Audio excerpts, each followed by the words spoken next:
gabay ng magulang ay kailangan sa mga batang manonood.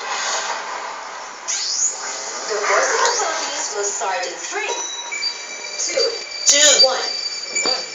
Season. Pagkatapos ng walang live shows, nabisyo na ang buong bayan ng coaches kung sino-sino ang magiging bahagi ng public.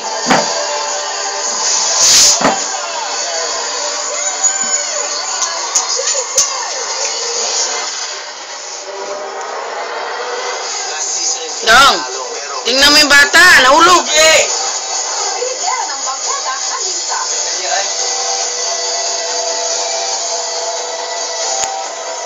Binigay ko lahat ng best ko. Kaya kung paglalang, wala no? Arthur, Gary. Yung mga magulang ko ang inspirasyon ko. Sila yung tumanggap sa akin. Malakas talaga ang laban ng Jason. Putot!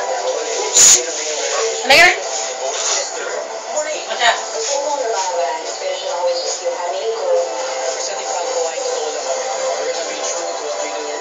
Former singer, Prince. Gusto ko naman matupad yung mga pangarap niya. At parang basista, Rita. There's like no way that we're gonna go down without her. Elder ng Tondo, Leia. Ganyan, Nick Mark. At siya ang maganda ako, Timmy. I feel clear longing na I wish she was here.